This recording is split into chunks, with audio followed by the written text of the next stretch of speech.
तो अब आज मैं तुम्हें सबसे पहले टेंस से स्टार्ट दूंगा। इनिशियली करीब करीब सब बच्चों के टेंस है ना, मैंने क्लियर करवाए है ना। तो उसमें तुम्हें बेनिफिट रहेगा कि एक बार दोबारा रिपीट हो जाएगा तो इजीली रहेगी तुम्हारी ट्रांसलेशन करना, ठीक है ना। अब उसके पहले मैं तुम्हें स्कूल की फुल फॉर्म पता है क्या? तो किस किस को पता है बताओ? है तो बता दो, जैसे ये बता रही HP बता। अच्छा रोंग है। और कौन है जो बताए स्कूल की फुल फॉर्म? चलो देखो मैं तुम्हें बताता हूँ स्कूल की full form. Sit down. SCHOOL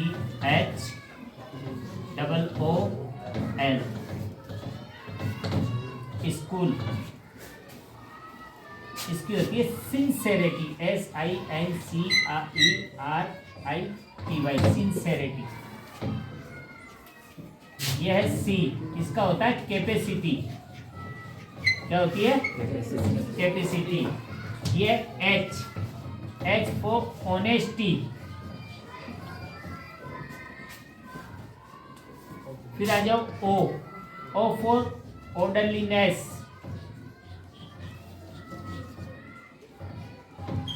ORDERLINESS, orderliness. फिर आ जाओ O फॉर ओबीडेंस।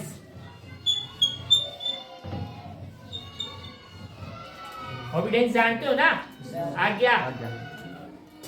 और L for learning, learning. This is a full form of school.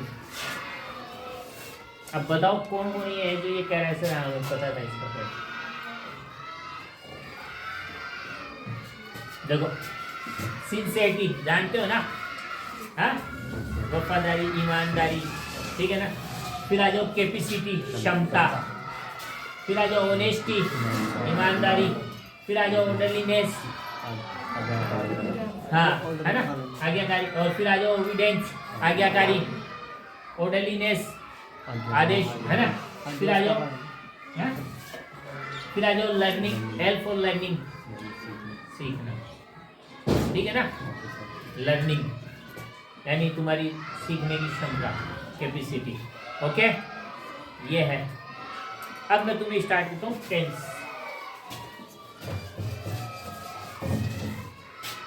सबसे पहले टेंसेस, करीब करीब ऐसे सबको मेरे लास्ट ईयर करवाए हुए हैं, तो कोई प्रॉब्लम वाली बात नहीं है। Tenses, there are 3 types of tenses, यानी 3 प्रकार के टेंस है। तुम्हें टेंस के अंदर ही सीखना है। प्रीपोजिशन हुआ, डिटरमिनर्स हुआ, लिंकिंग वर्ब्स हुई, कनेक्शन जो कनेक्टर है, कंजक्शन वो हुए, ये तुम्हें इसी के अंदर सीखना है कब कहाँ फिट करना है। लेकिन सबसे पहले क्या होता है, सबसे पहले नॉर्मल टेंस को सेट करना आना चाहिए। जब नॉर्मल टेंस को सेट करना आ जाता है ना, तो सब कुछ पॉसिबल है। अब सबसे पहला क्या होता है इसमें, जैसे करीब करीब सबको मेरा टेंस क्लियर करवाया हुआ है, तो इसमें से काफी बच्चे जो ट्रांसलेट भी कर लेते हैं, बट टेंस को क्लियर पहले तो हमें ये सीखना है कि टेंस कितने हैं, ठीक है। लेकिन आगे चलने के लिए क्या होता है, हमें एक जो इसके अंदर चीजें आती हैं लिखी हुई, ऑब्जेक्ट है, सब्जेक्ट है, मेन वर्ब है, डायरेक्ट ऑब्जेक्ट है, इनडायरेक्ट ऑब्जेक्ट है, टेम्पररी वर्ब है, इनको सीखना और समझना ज्यादा जरूरी है कि वो होती क्या चीज है। टेंस कितने टाइप्स के होते हैं?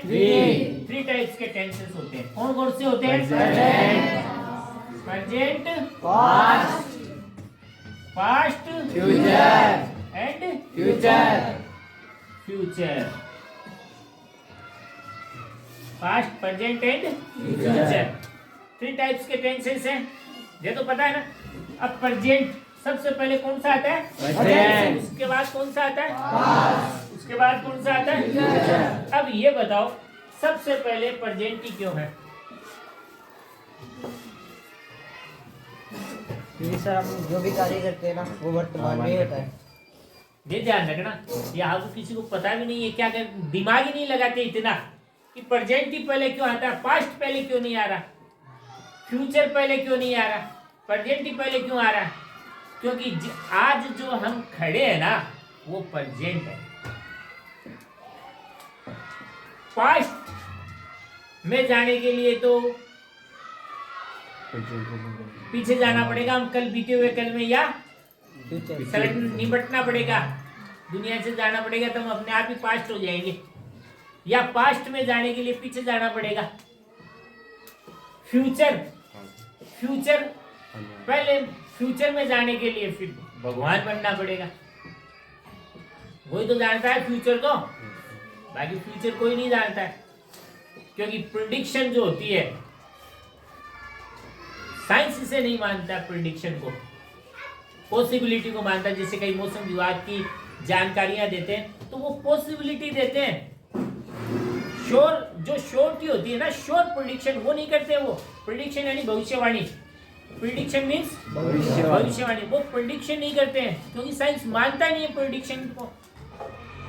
एक फैक्ट के आधार पे एक पॉसिबिलिटी की बता देते हैं, वो पॉसिबिलिटी हाँ ऐसा हो सकता है।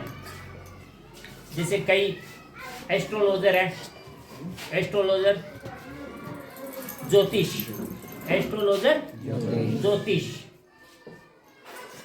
है ना, वो क्या होते हैं, देख कर ये ऐसा होगा, ये ऐसा होगा, ऐसा होगा। This is not surety, this is not sure, ये श्योरिटी नहीं है, श्योर नहीं है ये चीज,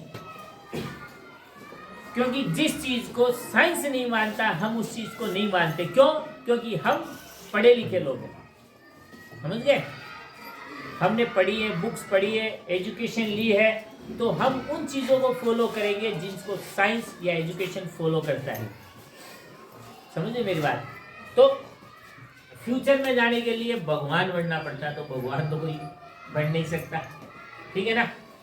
अब प्रेजेंट ही क्यों आता है, सबसे पहले मैंने आपको बता दिया, और ये प्रेजेंट जस्ट पास्ट हो जाता है, बीजा, पास्ट यानी गुजरना, पास्ट मीन्स गुजरना। तो अतीत जब ये पास्ट हो जाता है, चला जाता है, तो ये पास्ट बन जाता है। जैसे आज है, आज क्या डेट है, 6/12/2022।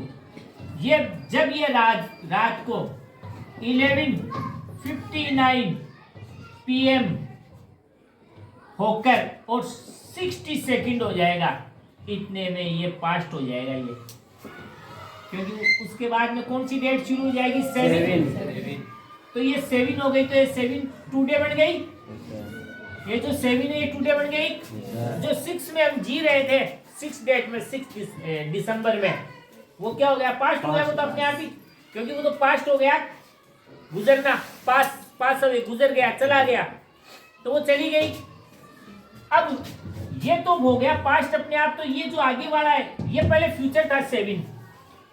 एक मिनट यहां से एक बार ऐसे देखो तुम, आज 6 है, ठीक है, और पास्ट में कल 5 दिसंबर 2022, और फ्यूचर में 7 दिसंबर 2022।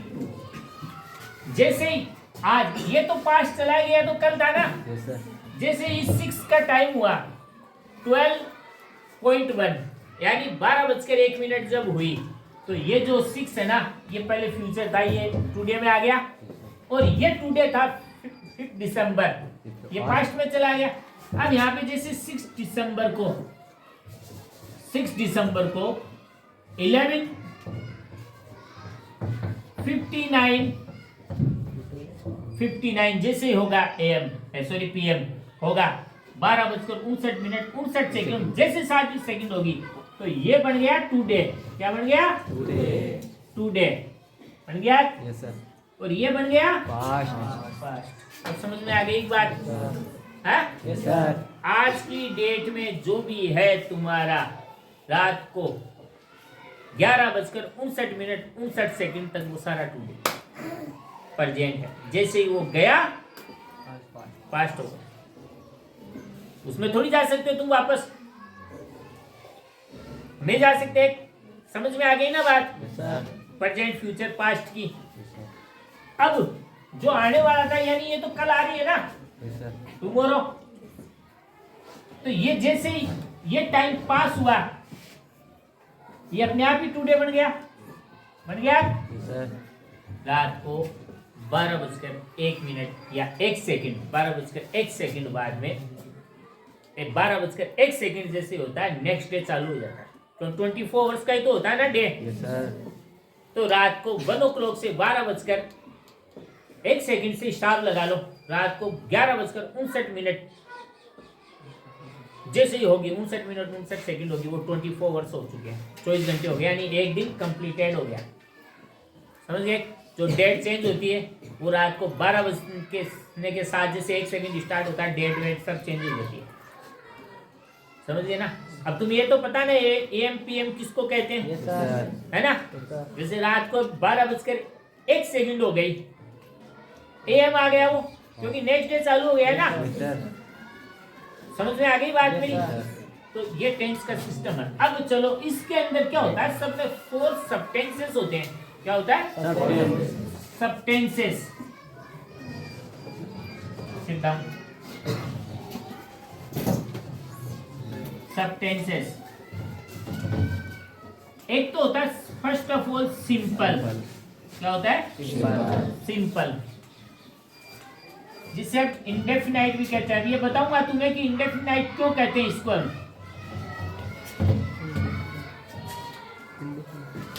जैसे आजकल सिंपल, जो कॉमन लैंग्वेज में आजकल सिंपल ही चलता है, सिंपल ही कहते हैं, ठीक है ना। फिर उसके बाद में आ जाओ कॉन्टिन्यूस, फिर आ जाओ परफेक्ट, फिर आ जाओ परफेक्ट कॉन्टिन्यूस, परफेक्ट कॉन्टिन्यूस। अब इसमें एक चीज ध्यान रखो, सिंपल। सिंपल सेंटेंस क्या होता है, कोई इसमें खास बात का पता नहीं चलता, यहां से एक हैबिट, आदत जो है ना, आदत पता चलती है आदमी की ओनली। ठीक है ना।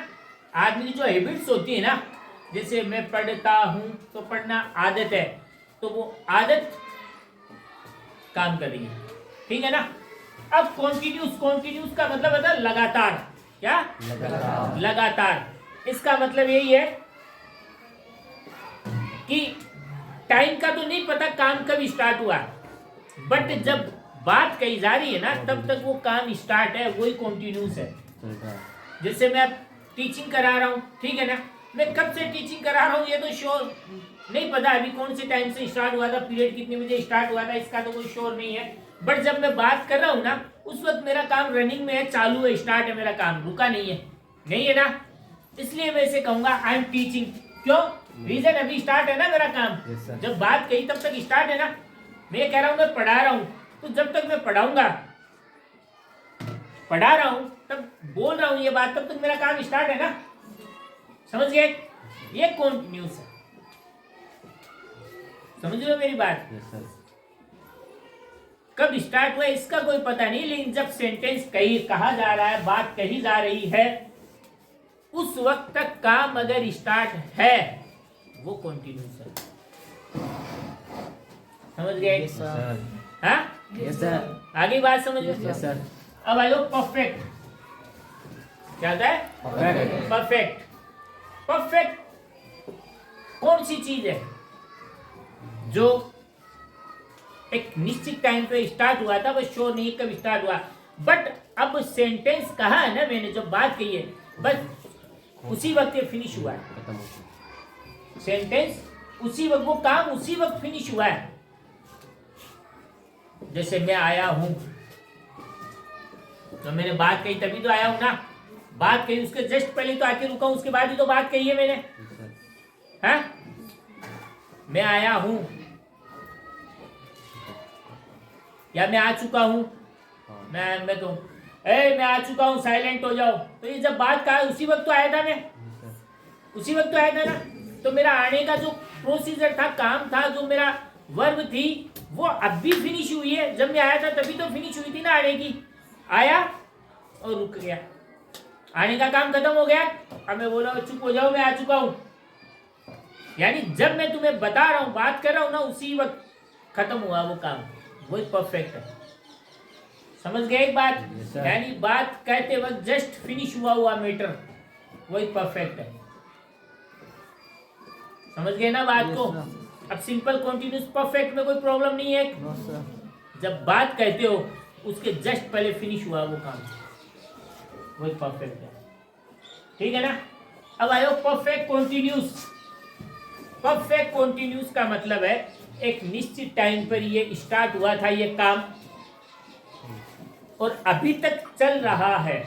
एक निश्चित टाइम पे स्टार्ट हुआ था काम, अभी तक चल रहा है। जैसे बोलूं मैं सुबह से कॉलिंग कर रहा हूँ, सुबह से कॉलिंग कर रहा हूँ, तो वो सुबह जो है वो बीत चुकी, अभी तो नून है, लेकिन मैं सुबह से यानी वो मेरा काम मॉर्निंग से स्टार्ट होते हुए नून को क्रॉस करते हुए निकल रहा आगे, अभी भी स्टार्ट है, रुका नहीं ना कहीं, वो एक परफेक्ट कॉन्टिन्यूस है। समझ में आ गई बात? एक निश्चित टाइम से स्टार्ट है काम और अभी भी चालू है वो काम, अभी भी स्टार्ट है वो काम, वही परफेक्ट कॉन्टिन्यूस। समझ में आ गई बात? अब आ जाओ। अब इतना आगे नहीं समझते तो कोई बात नहीं, मैं दूसरे तरीके से भी समझा दूंगा अपने देसी लैंग्वेज में। अब पहले ये देखो, आप तो इन चारों में 4 सबटेंस होते हैं, इन तीनों में, सॉरी प्रेजेंट में भी 4 सबटेंस हैं, present simple, present continuous, present perfect और प्रेजेंट परफेक्ट कॉन्टिन्यूस। पास्ट में भी ये 4 है, past simple, past continuous, past perfect, past perfect continuous. Future में भी यही है, future simple, future simple, future simple, future continuous, future perfect, future perfect continuous. Tense का इसलिए जरूरी है नॉलेज होना, बात करते वक्त हमें पता होना चाहिए कि हम कौन सी टेंस में बात करें, कौन से काल की, कौन से समय की बात कर रहे हैं, इसलिए ये स्ट्रक्चर बना। और स्ट्रक्चर वगैरह दुनिया की किसी लैंग्वेज में सेंटेंस नहीं बैठता है, दुनिया के किसी लैंग्वेज में सेंटेंस नहीं बैठता है। समझ में आ गई मेरी बात? अब बात है सेंटेंस की, इसकी सेंटेंस की, कि इनमें सेंटेंस भी है। क्या है? सेंटेंस भी है, लिखने की जरूरत थोड़ी है, समझ गए होंगे, ये तो नॉर्मल थिंग है ना। अब चलो, ये तो समझ गए ना। अब चलो देखो, सेंटेंस का नॉलेज भी यही होना जरूरी है, क्योंकि बाद में थोड़ा कंफ्यूजन हो जाता है जब हेल्पिंग वर्ब वगैरह आपको लगाते हैं ना, तो बच्चा क्या कंफ्यूज हो जाता है, इसलिए यही समझ जाना जरूरी है कि यहाँ सेंटेंस क्या होता है, बाद में इजी वे में वो बना देगा। अब 3 टाइप्स ऑफ टेंस है, फिर उसके बाद में सब टेंस कितने हैं? 4। अब वहीं पे यानी 4 टाइप के सेंटेंसेस है।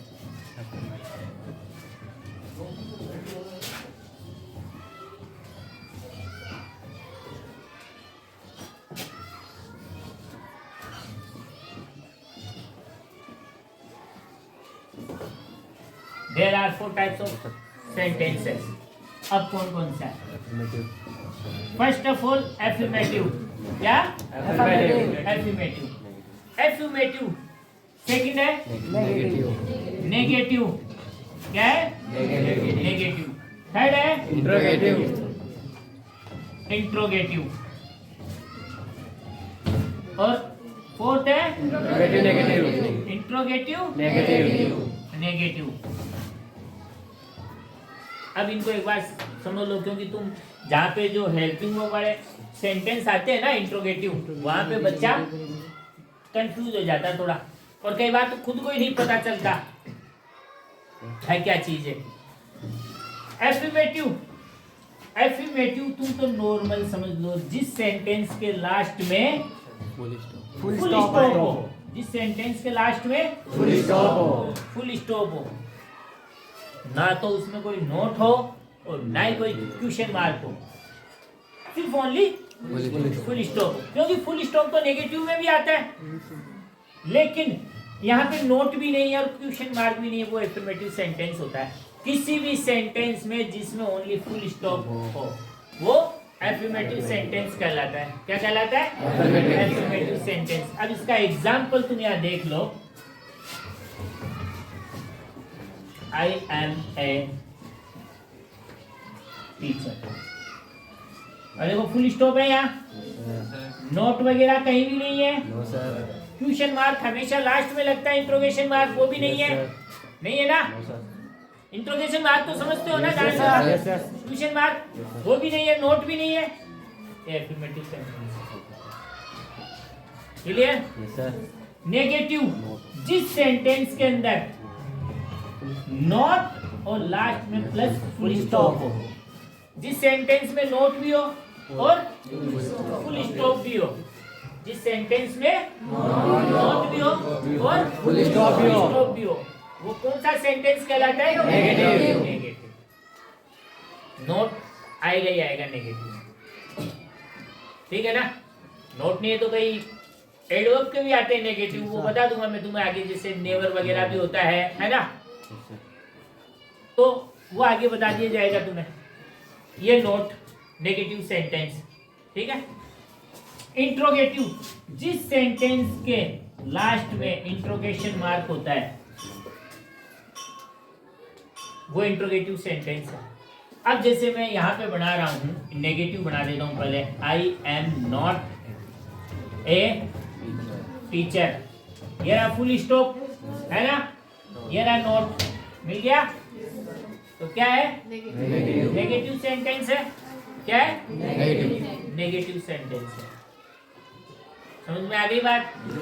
अब आगे चलो इंट्रोगेटिव। इंट्रोगेटिव सेंटेंस, जिस सेंटेंस के लास्ट में क्वेश्चन मार्क है वो क्या है? इंट्रोगेटिव। इंट्रोगेटिव। अब इंट्रोगेटिव तो वो टू टाइप्स के होते हैं, वो तो बाद में बताएंगे जब आगे टेंसेस बनाना स्टार्ट होंगे, तब सेंटेंसेस बनाना स्टार्ट होंगे तब बताऊंगा। ठीक है ना? अब जैसे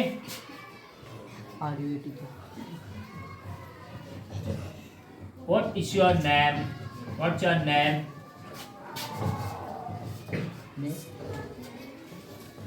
ये रहा इंट्रोगेशन मार्क।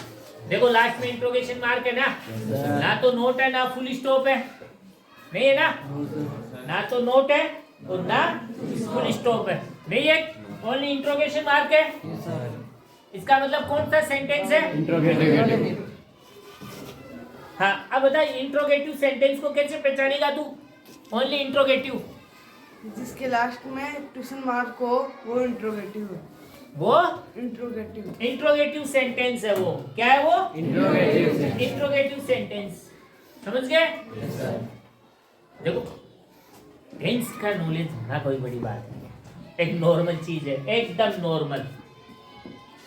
इसके अंदर सेंटेंस का नॉलेज होना ज्यादा जरूरी है कि एक तो सेंटेंस कौन सा है और कैसे बिल्ड होगा, ये बनेगा कैसे, स्ट्रक्चर वो इंपॉर्टेंट है। दो ही चीजें इंपॉर्टेंट है। एक तो तुम्हें सेंटेंस का नॉलेज होना चाहिए कि कौन सा सेंटेंस है, और सेकंड थिंग जो है इंपॉर्टेंट वो ये है कि स्ट्रक्चर में बिल्ड कैसे होगा, ये बैठेगा कैसे, बनेगा कैसे, ये भी बहुत ज्यादा जरूरी है। समझ में आ गई बात? सेंटेंस का मुझे नॉलेज ही नहीं है कि एफर्मेटिव है नेगेटिव है, तो फिर मैं उसे बिल्ड भी नहीं कर सकता, उसे उसके फ्रेम में नहीं डाल सकता। फ्रेम तो जानते हो ना, जिसमें सेट बैठता वही फ्रेम है। जैसे फोटो है, फोटो में आ जाती है फोटो फिट, वो उसका फ्रेम है। समझ गए बात? तो वो फ्रेम में फिट भी होनी चाहिए वो चीज। जब अगर सेंटेंस का तुम्हें नॉलेज नहीं है कौन सा है किस टाइप का है, तो तुम उसे फ्रेम में फिट भी नहीं कर सकते। समझ गए ना मेरी बात को? हाँ, अब आ जाओ इंट्रोगेटिव और नेगेटिव। जिस सेंटेंस के अंदर नोट भी हो, क्या हो? नोट प्लस इंट्रोगेशन मार्क दोनों हो, वो इंट्रोगेटिव सेंटेंस कहलाता है। इसमें नोट भी हो सर और इंट्रोगेशन मार्क भी हो, वो क्या है? इंट्रोगेटिव नेगेटिव सेंटेंस कहलाता है। क्या कहलाता है? इंट्रोगेटिव नेगेटिव सेंटेंस कहलाता है वो। समझ में आ रही है मेरी बात? अब जैसे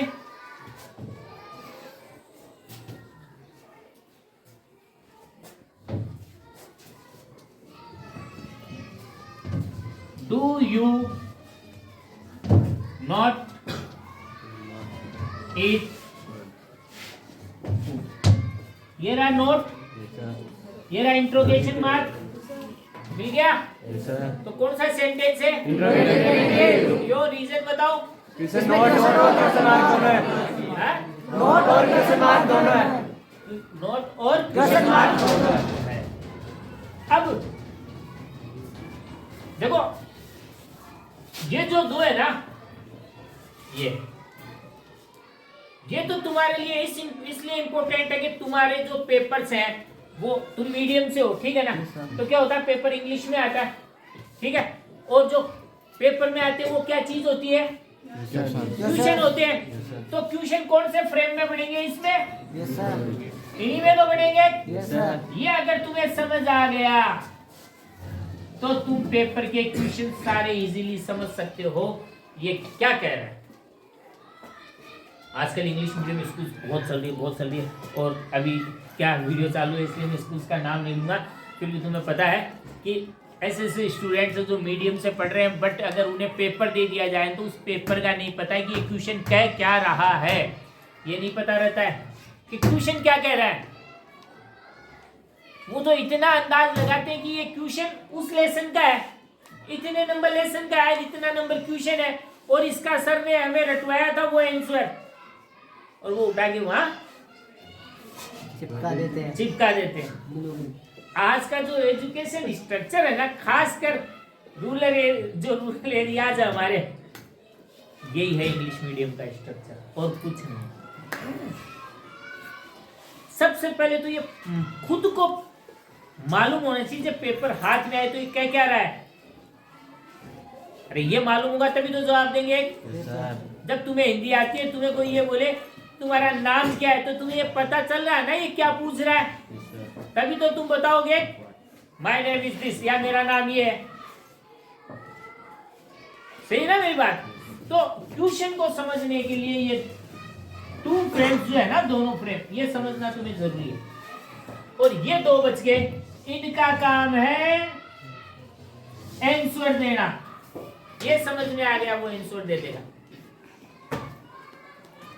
ये समझना और बिल्ड करना आ गया, वो आंसर दे देगा। और ये समझना और बिल्ड करना आ गया, वो क्वेश्चन को समझ जाएगा। आ रही है मेरी बात समझ में? Yes sir. है? Yes sir. यहां तक क्लियर है? कोई दिक्कत नहीं है? चलो, अब सबसे पहले क्या होता है, जैसे हम टेंस को स्टार्ट करते हैं तो सबसे पहले कौन सा आता है? सिंपल आता है ना। अरे टेंस, जैसे हम टेंस में घुसे, सबसे पहले कौन सा टेंस आया? अरे प्रेजेंट आया ना। टेंस को ओपन करते हैं, सबसे पहले कौन सा है? फर्स्ट ऑफ ऑल प्रेजेंट को ओपन किया, खोला, गेट खोला, तो सामने कौन था सबसे पहले? सिंपल। तो अब इसका मतलब सबसे पहले किसकी पढ़ाई होगी? कौन सा चीज हमें खोलना है, समझना है, पढ़ना है? कौन सा? सिंपल। हमने गेट खोला टेंस वाला, सबसे पहले सामने था प्रेजेंट। प्रेजेंट क्या है? प्रेजेंट का गेट खोला तो सामने कौन खड़ा था? सिंपल। तो अब सबसे पहले बात किससे होगी? प्रेजेंट सिंपल से। तो सामने मिला प्रेजेंट, प्रेजेंट से बात करी, उसने कहा आगे जा, आगे गेट खोला तो सामने कौन था? सिंपल। तो अब सबसे पहले बात किससे होगी हमारी? Present simple. अब प्रेजेंट सिंपल का जब से गेट खोलेंगे तो सबसे पहले कौन है? एफर्मेटिव। वो लास्ट आदमी है, वो लास्ट रूम है जिसमें वो एफर्मेटिव बैठा हुआ, उससे बात करनी है हमें। समझ गए? रूम समझ गए तुम? Yes sir. है? टेंस में एंटर किया, टेंस का रूम है, उसमें एंटर किया तुमने, सबसे पहले कौन था सामने? प्रेजेंट। प्रेजेंट से बात की, उसने तुम्हें आगे भेजा अगले रूम में, तो वहां उसको ओपन किया, उसमें कौन था? सिंपल। फिर सिंपल का रूम ओपन किया, सिंपल से बात की, उसने कहा भेजा तुम्हें?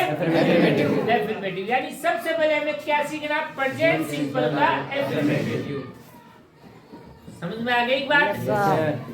अगर एफर्मेटिव को बिल्ड करना तुम्हें आ गया तो नेगेटिव तो एकदम इजी है, क्योंकि क्या चीज है वहां पे? सिर्फ एक नोट ही तो रखना है, हेल्पिंग वर्ब के साथ नोट ही तो रखना है ना। बाकी तो वो स्ट्रक्चर वो का वही रहेगा, एक नोट का ही तो चेंजेस है, या कुछ ऐसी एडवर्ब्स है जिनका चेंजेस है, वो बात की बातें हैं।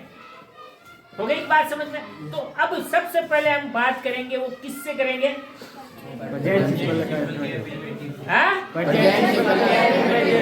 प्रेजेंट सिंपल के यानी सबसे पहले जो आएगा सीखना हमें सब टेंस, और वो टेंस सीखना प्रेजेंट, उसका सब टेंस सिंपल, उसके सेंटेंस है एफर्मेटिव। क्लियर है? लेकिन उसको सीखने के पहले मैं तुम्हें एक बार स्ट्रक्चर ही बता देता हूँ, क्योंकि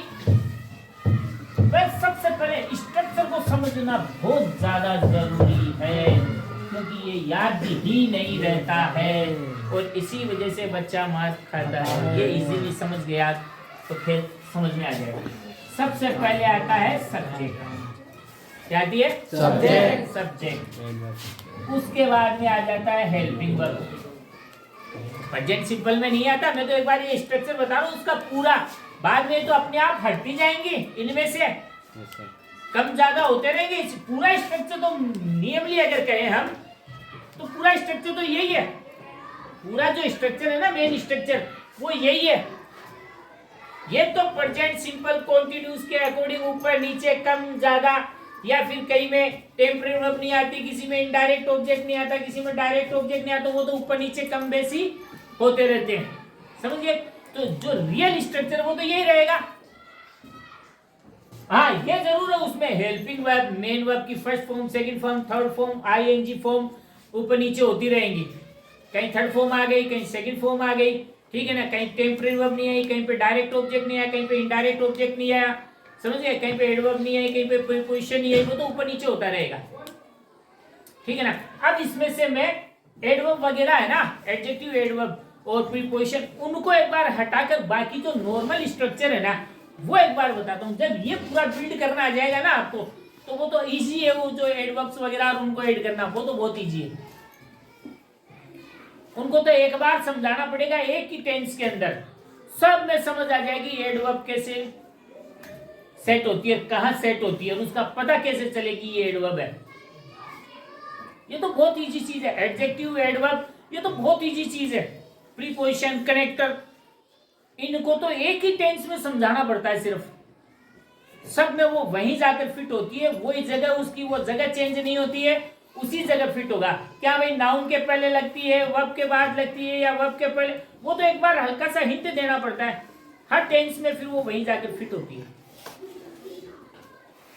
जैसे यॉर्कर, क्रिकेट देखते हो ना सब? यॉर्कर गेंद आती है, यॉर्कर कौन सी गेंद को कहते हैं पता है ना? जो सीधी पैरों में लगे एकदम डेप्थ में, तो उसका तो फिक्स है ना कि यॉर्कर गेंद तो वही होगी। अगर थोड़ा सा आगे मारे तो उसको योर पिच कहते हैं। वो अभी उसको यॉर्कर थोड़ी बोल देंगे, योर पिच गेंद जिसको उठाया सीधा खेल दिया, ठीक है, तो अब उस योर पिच को यॉर्कर थोड़ी बोल दोगे, सेट है ना उसका। उसी तरीके से इन चीजों का सेटअप, उनको तो एक टेंस में ही समझाना पड़ेगा, ओनली इतने में सब में अपने आप समझ में आ जाएगी। हाँ सर ने ये बताया था कि यहाँ फिट होती है ये चीजें, तो वो तो चाहे प्रेजेंट में चली जाओ, चाहे पास्ट में, चाहे फ्यूचर में, वो चीज वही सेट होगी। ठीक है ना? जैसे एडवर्ब है, एडवर्ब को ये तो है नहीं कि प्रेजेंट में एडवर्ब कहते हैं, पास्ट में दूसरी कोई चीज कहते हैं, ये तो है नहीं। तो जब वो उसका वो नहीं बदलता, या उसका काम करने का स्टाइल नहीं बदलता है, तो फिर उसकी जगह भी नहीं बदलेगी। समझिए? कुछ एडवर्ब्स होती है, टाइम ऑफ एडवर्ब्स, उनकी जगह आगे पीछे हो सकती है, कोई बड़ी बात नहीं है।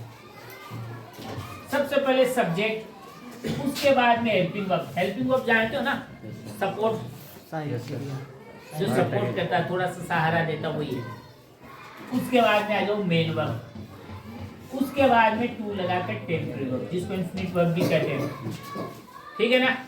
अब उसके बाद में इनडायरेक्ट ऑब्जेक्ट, उसके बाद में डायरेक्ट ऑब्जेक्ट, और उसके बाद में ईटीसी एक्स्ट्रा। देखो ये तो मैं तुम्हें इसलिए सिखा रहा हूं कि ये एक बार ही चलना है।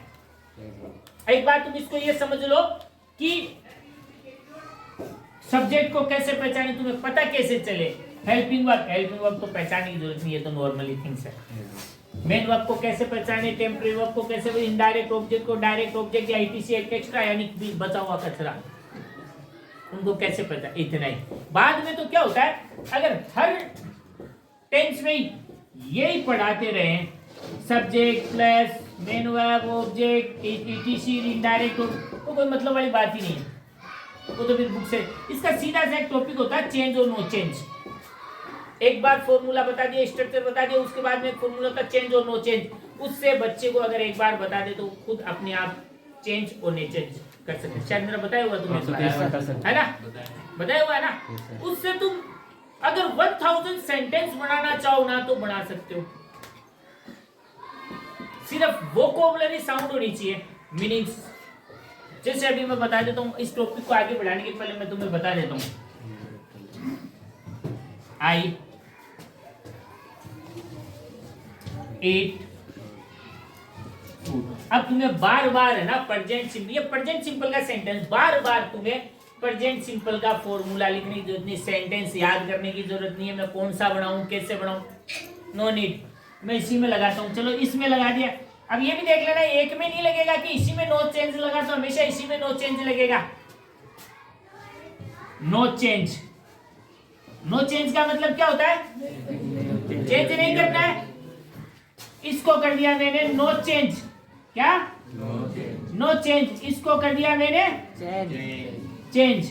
अब नो चेंज मतलब ऐसा का ऐसा रख दिया, आई रख दिया, इसको नो चेंज, ऐसा का ऐसा रख दिया, इसको चेंज करना फूड, ईट यानी खाना। अब तुम खाने वाली चीज ही तो लगाओगे, पानी तो लगाओगे नहीं, वाटर तो पानी को खाते थोड़ी हो, नहीं खा सकता। तो आई ईट हो गया, क्योंकि नो चेंज के रूल से चले हम। यहाँ चेंज है तो यहाँ चेंज कर दो, क्या लगाओगे बताओ, चपाती लगा दीजिए। ये लो चपाती लगा दो भाई, इसको चपाती का शौक है, ये लो। और सेंटेंस को पैक कर दिया मैंने, नया सेंटेंस बन गया बिना फॉर्मूले के, बना ना। Yes sir. कोई फॉर्मूला थोड़ी यूज किया मैंने, वापस इसे एक से ही बनाया मैंने, और इसी को माइंड में ले लेके आदमी स्पोकन सीखता। और क्या है, हमारी कोई मदर टंग तो है नहीं, इंग्लिश नहीं है। अब तुम फॉर्मूले वाले सेंटेंस को अगर दिमाग में सोच सोच के बोलोगे, हाँ यहाँ पे आती, यहाँ पे आती, तब तो तुम पूरी जिंदगी नहीं बोल सकते। क्योंकि तुम पहले तो फॉर्मूला सोचोगे, फिर उसको जोड़ोगे, फिर बोलोगे, इतने में तो बात करने वाला नजर के सामने से चला जाएगा। अरे इतना टाइम थोड़ी है मेरे पास, इसका तरीका यही होता है। अब देखो मैं तुम्हें और बता दूं, चलो मैंने इसको चेंज में डाल दिया, चेंज, ठीक है। इसको मैंने नो चेंज में डाल दिया, नो चेंज, और इसको भी मैंने चेंज में डाल दिया। ये तुम्हारे ऊपर डिपेंड है, तुम कौन से को चेंज और नो चेंज करते हो। ये तुम्हारे, चाहे तीनों को चेंज कर लो, चाहे तीनों को नो चेंज कर लो, चाहे किसी को चेंज किसी को नो चेंज कर लो। अब यहाँ पे क्या लिखा मैंने, चेंज। सब्जेक्ट कौन, आई, तो चेंज लिखा है ना मैंने। क्या लगाना है यहाँ पे, कोई भी एक सब्जेक्ट लगा दो, वी, ये लो, क्यों चेंज लिखा ना, तो सब्जेक्ट चेंज हो गया। उसके बाद में क्या लिखा, नो चेंज, ईट। फिर उसके बाद में आगे क्या लिखा, चेंज, तो चपाती की जगह गुलाब जामुन, ये लो गुलाब जामुन, एक गुलाब जामुन का भाई, ये लो बन गया, नया सेंटेंस बन गया। अरे नया सेंटेंस क्रिएट हुआ कि नहीं हुआ, यस सर। फॉर्मूला ने यूज किया, जैसे हर जगह ये यूज किया, subject, main verb, temporary verb, ये वो और ये वो, ये नहीं किया, नहीं किया ना। ये चीज चलेगी। सबसे इजी और आसान जो मेथड तरीका है वो यही है। बाकी स्ट्रक्चर को तो तुम पूरी जिंदगी जेब में डालकर पीछे लटका कर घूमते फिरो, कभी नहीं समझ में आने वाली। समझ में आने वाली जो इजी लैंग्वेज है वही है।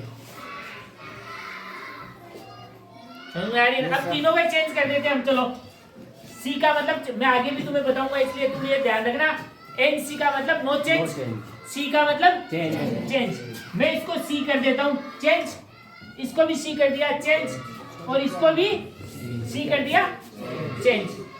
तीनों को चेंज कर दिया, सी सी सी सी चेंज किया। चलो, वी की जगह मैंने लगा दिया यू। मेन वर्ब है, मेन वर्ब को भी मैंने सी लगाया, चेंज, सी लगाया। मेन वर्ब यहाँ ईट है, मैं यहाँ ड्रिंक कर देता हूँ, ये लो, यू ड्रिंक। उसके भी सी लगाया मैंने, वाटर। ये लो, नया सेंटेंस क्रिएट हो गया, हुआ ना। Yes sir. कोई फॉर्मूला नहीं लगाया, नो सर। जोर भी कुछ नहीं आया, नो सर। और इजीली समझ में आया। Yes sir. यही एक तरीका है। फॉर्मूला सिर्फ एक ही जगह सिखाऊंगा तुम्हें, जहाँ पे जो सेंटेंस स्टार्ट करूंगा वहीं पे सिखाऊंगा। उसके बाद में तुम्हें जो फॉर्मूला चलना है वो इसी पे चलना है, चेंज और नो चेंज। बहुत इजीली तरीके से। अरे तुम तो ऐसी बात करते हो, मैं तो हिस्ट्री में पढ़ाता था। हाँ, ये चेंज और नो चेंज से फॉर्मूला थोड़ी दिमाग में लिए घूमता था या जेब में लिए घूमता था, इसी से बनाता। महाराणा प्रताप की स्टोरी बनानी, कोई मेरे को लिखना है कुछ भी उनके बारे में, तो मैं क्या करता था, किसी मान लो हिस्टोरिकल पर्सन का आ गया तो उसका name change, change no change, change no DOB वगैरह चेंज नो, वो बन गई मेरी थ्योरी।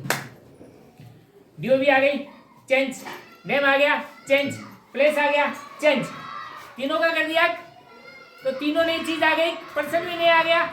एक सपोज करो, पहले मेरे को महात्मा गांधी के बारे में लिखना था, मैंने वहाँ चेंज किया, ठीक है, मैं जवाहरलाल नेहरू के बारे में ले लिया, मैंने माइंड से सोच लिया। डीओबी थी, डीओबी की जगह मैंने चेंज लिखा, डीओबी पहले महात्मा गांधी जी की थी, बाद में किसकी आ गई, जवाहरलाल नेहरू। अब मेरे को प्लेस जो बर्थ प्लेस है ना,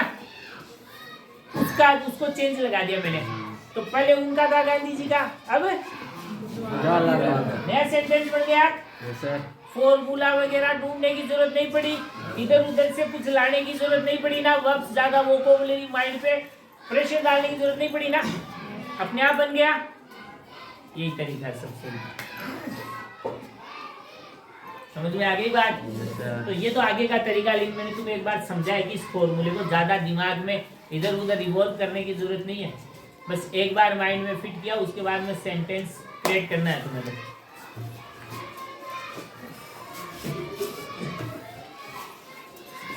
अब मेन बात आती है इनको पहचानने की।